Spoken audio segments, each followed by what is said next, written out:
Some people might say it's just heavier sanctions. Some people might say it's, cutting off the proliferation that China's facilitating, as Gordon was speaking about. But that kind of lack of clarity, I think, is really, really damaging. Warsaw.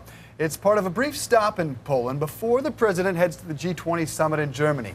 He has meetings scheduled in Hamburg with Russian President Vladimir Putin and other world leaders. North Korea's recent saber-rattling, the issue now hanging heavily over the G20. America's UN Ambassador Nikki Haley taking Russia and China to task for failing to curb North Korean aggression after Pyongyang's test this week of an apparent intercontinental ballistic missile. Now, more on that in a moment, but our coverage of the president's trip begins with our White House correspondent, Sarah Murray.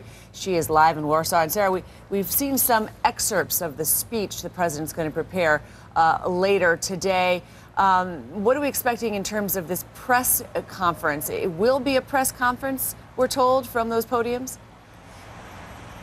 Yes, it is going to be a press conference. That's what the White House is confirming. So 2 questions to the American press, 2 questions to the Polish press. President Trump alongside the Polish president.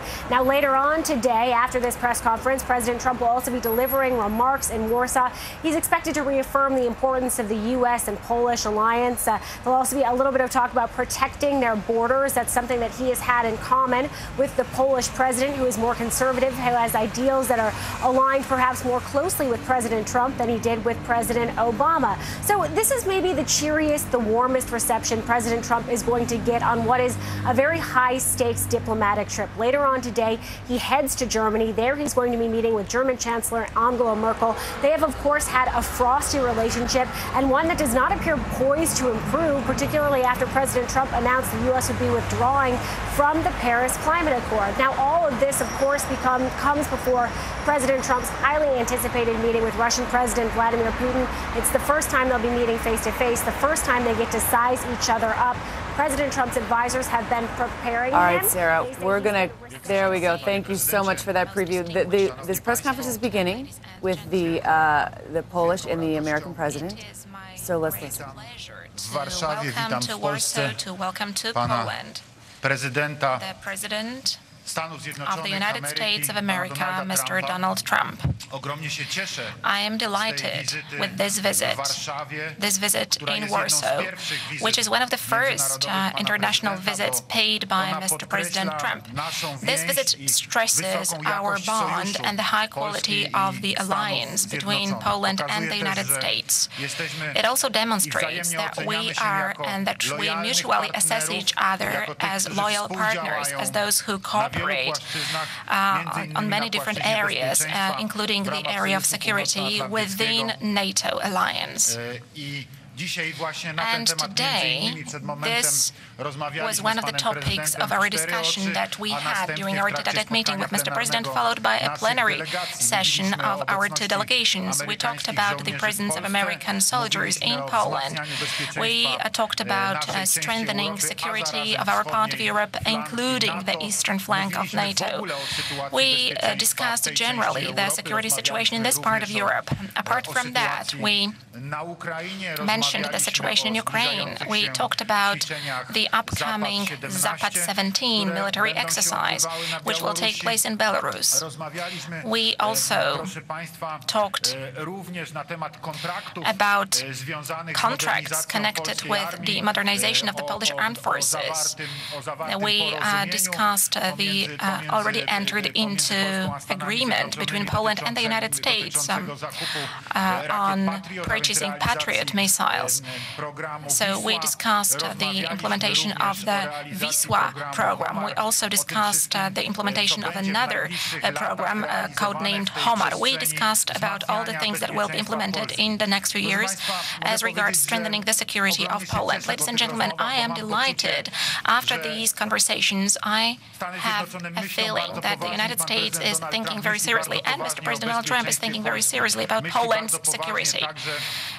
He's also thinking very seriously about the United States of America as our loyal ally. The President stressed very strongly the strength of the Polish community in the United States, of our Polonia, of the Polish Americans, whom he met even before elections. And Mr. President, once again, thank you very much for that. Thank you for noticing also the contribution of Polish Americans and Polish people in the development, in the building of the prosperity of the United States of America. But apart from that, ladies and gentlemen, we discussed economic contracts, not only military ones, but also those connected with security. We spoke at length about LNG gas deliveries to Poland. I am really pleased that the first shipment of LNG gas arrived to Poland on the 8th of July from the United States. This has turned out hugely successful. There were no problems whatsoever. There were no barriers to ship that gas to our LNG terminal through the LNG terminal in Świnoujście. This opens up the path to more contracts. I hope that in the near future there will be a long-term contract entered into for LNG gas deliveries from the United States, and that through this we will diversify sources of supply of this hugely important raw material to Poland. In a few moments, together with Mr. President, we will attend the Three Seas Summit, where we are also going to discuss issues pertaining to energy security and pertaining to the development of the transatlantic bond between Europe and the United States. We will also talk about the development of infrastructure in our part of Europe, in Central Europe. But we are also going to discuss the development of the European Union, because all the Three Seas initiative countries are EU member states. And whenever we talk about the implementation of the cohesion policy, then we are looking at it from the European Union perspective. We want to implement it through the development of infrastructure along the north-south axis to increase competitiveness of our countries, and by the same token to increase the competitiveness of the entire European Union. I hope that we'll be able to do that also in cooperation with the United States, according to the win-win principle, that this is going to be beneficial both from the United States and for our countries. Mr. President, once again, welcome. I'm hugely delighted with your visit in Poland, and in my capacity as President of the Republic of Poland, thank you very much on the behalf of the entire Polish society, of the Polish people, for coming to Poland. Thank you, Mr. President. The President of the United States, Mr. Donald Trump, the floor is yours.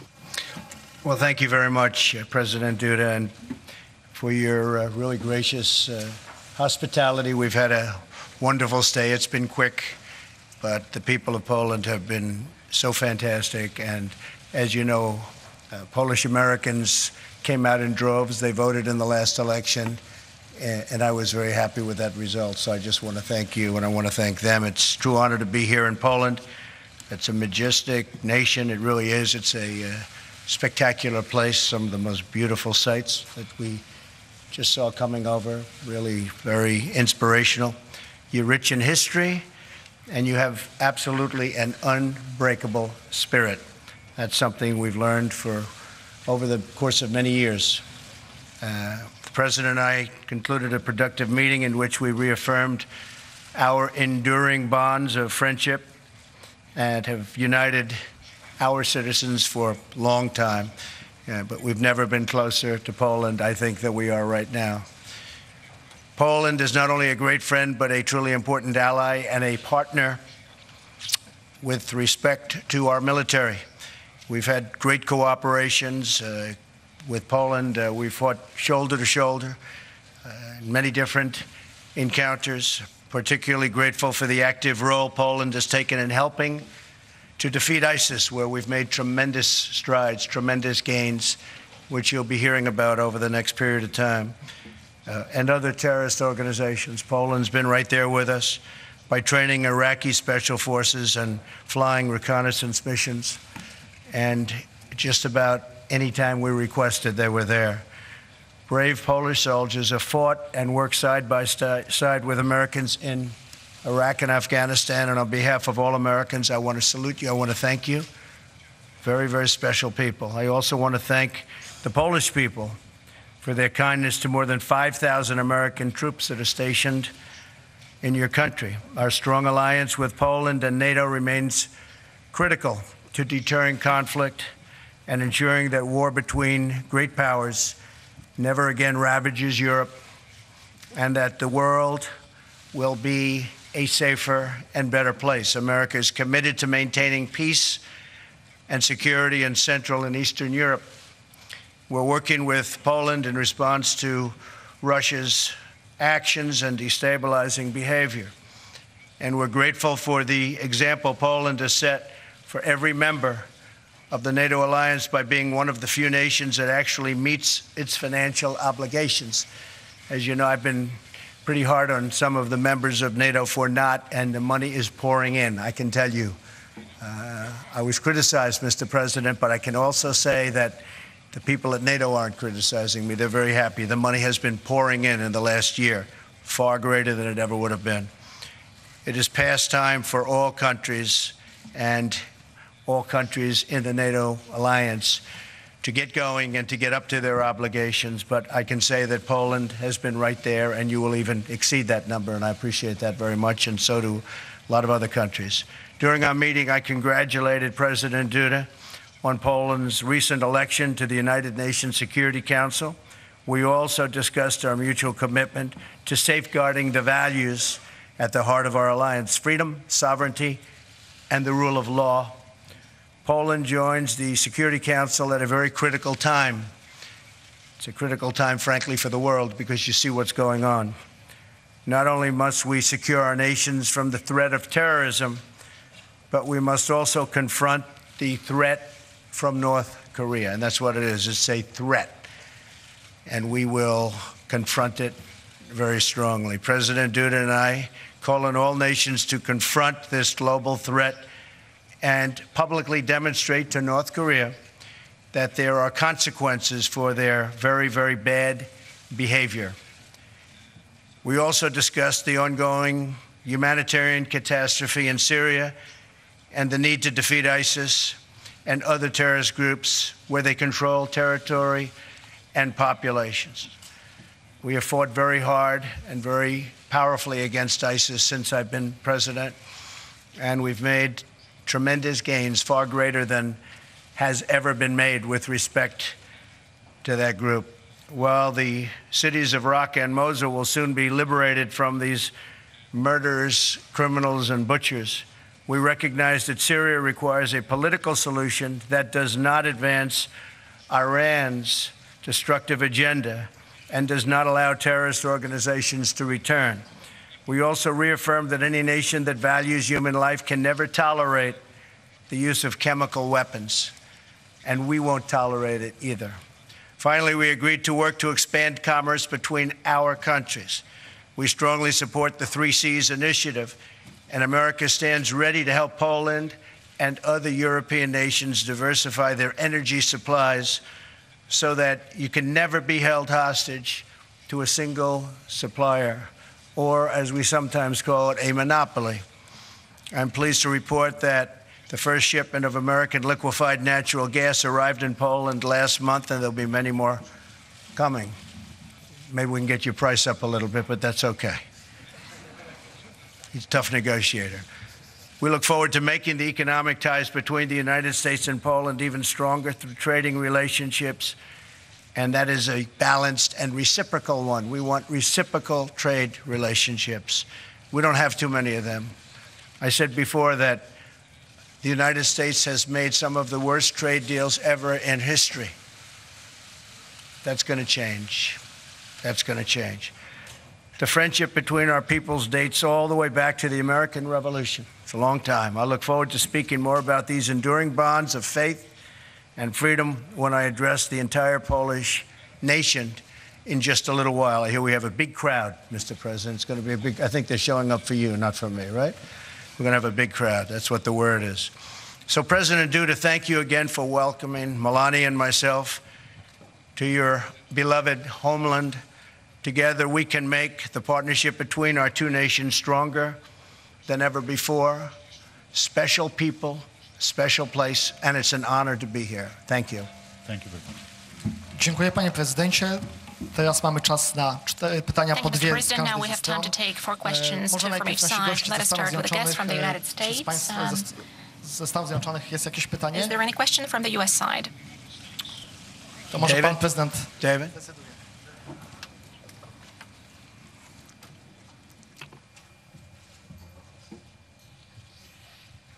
Thank you, Mr. President. In light of North Korea's latest ICBM testing, do you think they're beyond redemption, or is there a chance they might actually make a U-turn? And are you willing and ready to launch military action against them? and if I may, I have to ask about this. Since you started the whole wrestling video thing, what are your thoughts about what has happened since then? I mean, CNN went after you and has threatened to expose the identity of a person they said was responsible for it. I'd like your thoughts on that. Yeah, I think what CNN did was unfortunate for them. As you know now, they have some pretty serious problems. They have been fake news for a long time. They've been covering me in a very dishonest way. Do you have that also, by the way, Mr. President? But CNN and others, I mean, not others, NBC is equally as bad, despite the fact that I made them a fortune with The Apprentice, but they forgot that. But I will say that CNN has really taken it too seriously, and I think they've hurt themselves very badly, very, very badly. And what we want to see in the United States is honest, beautiful, free, but honest press. We want to see fair press. I think it's a very important thing. We don't want fake news. And by the way, not everybody is fake news, but we don't want fake news. Bad thing, very bad for our country.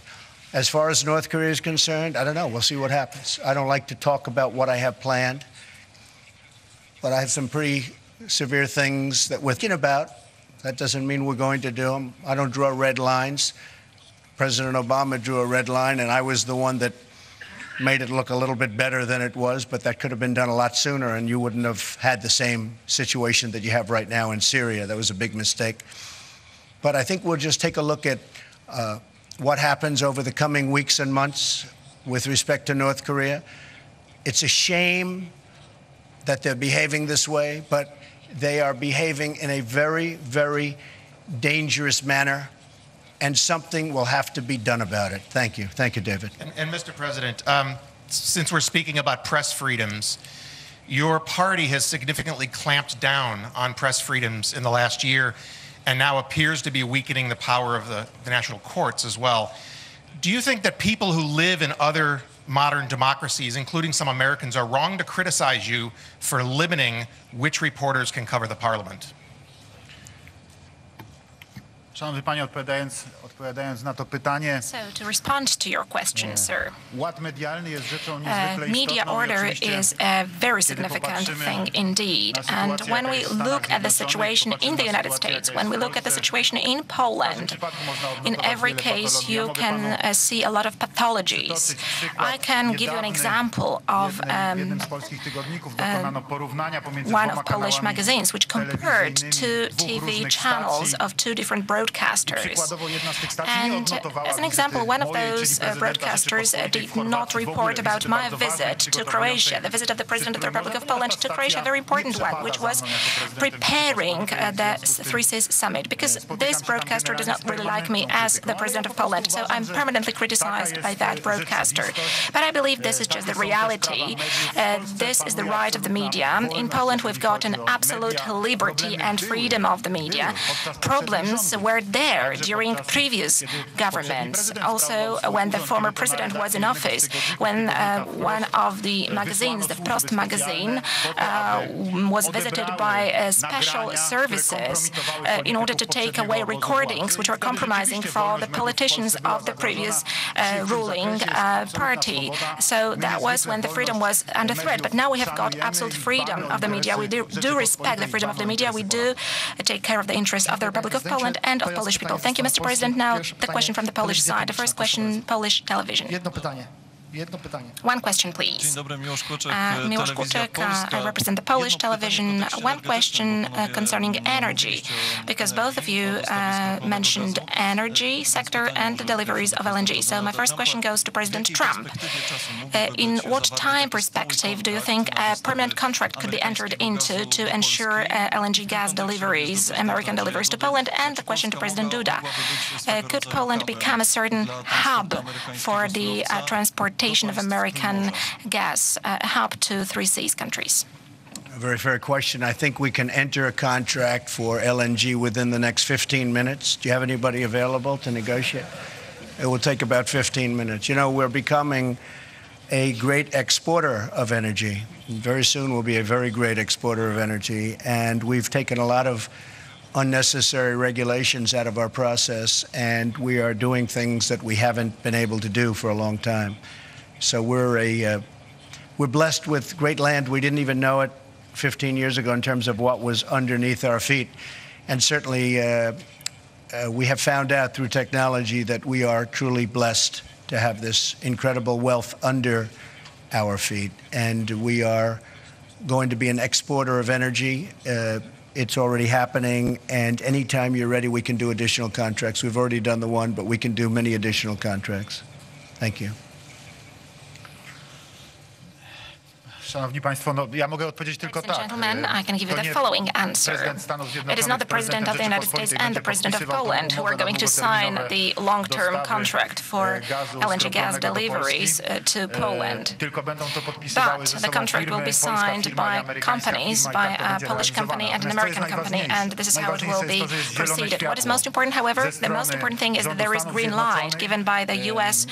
government, by the U.S. administration, that there is an incentive given by Americans for us to buy gas from the United States. And on our side, on the Polish side, on the side of the Polish authorities, there is also this green light, and there is interest in this particular thing. So I count that after relevant negotiations, I know that those negotiations are already ongoing. I believe that after the conclusion of those negotiations, there will be a long-term contract for U.S. LNG deliveries to our LNG terminal in Świnoujście.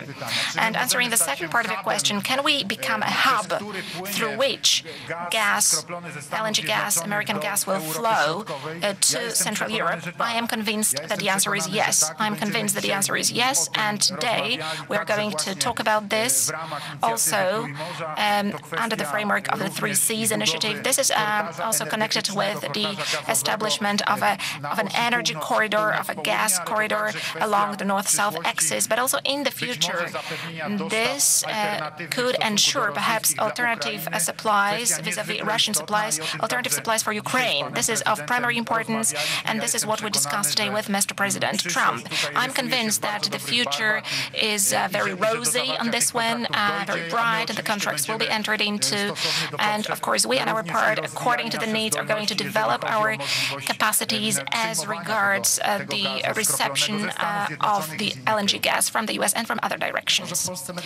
Media is free in Poland. So now the question from a private broadcaster, TVN.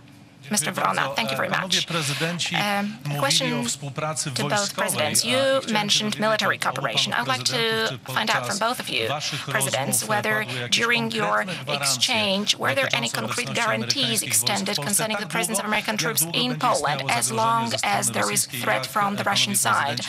And how do you see the future, presidents, the future of the presence of American troops in Poland? Well, we didn't discuss guarantees, and we weren't really in that position to discuss guarantees, but certainly we've been here for a long time.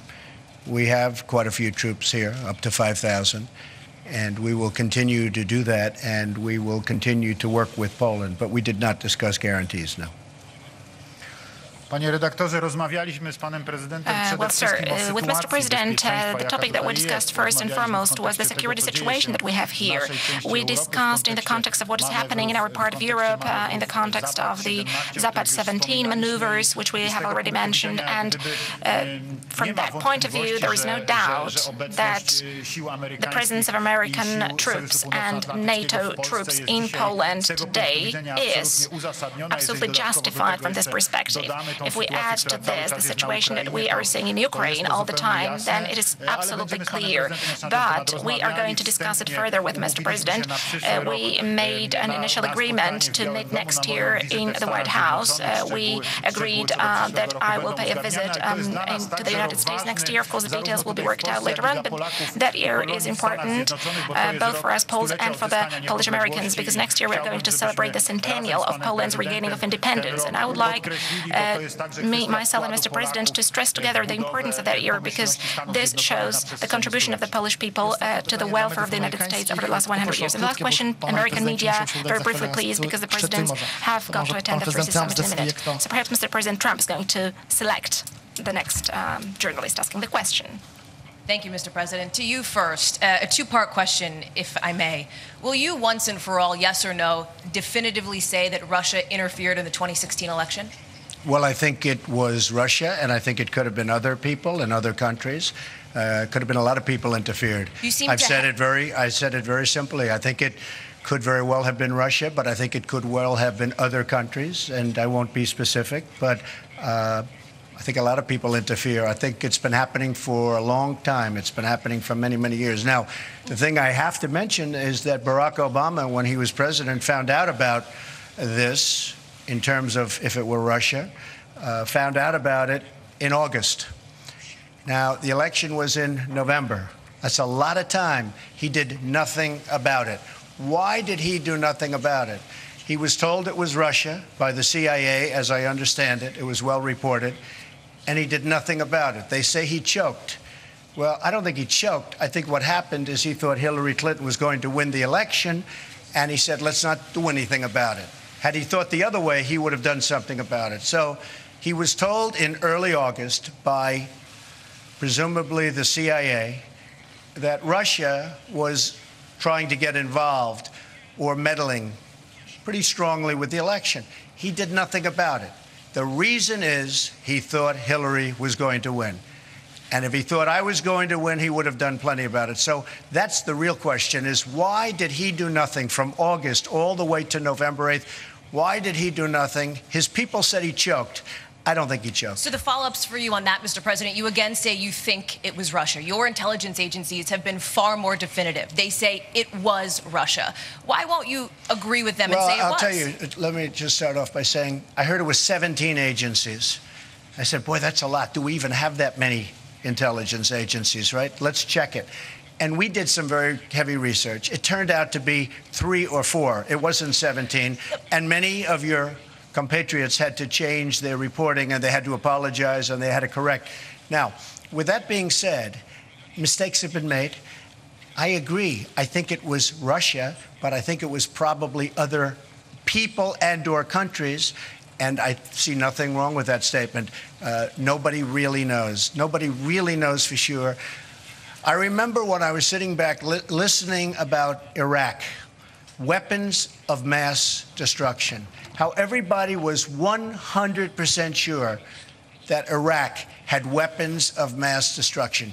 Guess what? That led to one big mess. They were wrong, and it led to a mess. So it was Russia, and I think it was probably others also, and that's been going on for a long period of time. But my big question is, why did Obama do nothing about it from August all the way to November 8th? He did nothing about it.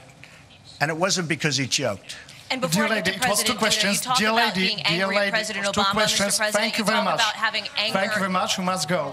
Very briefly follow up, Mr. President. Thank you very much. Why haven't you shown that anger toward Moscow? It was 2 questions. Thank you very much. Can I ask of President Duda, Dziękuję please? panom prezydentom, dziękuję członkom delegacji, dziękuję państwu.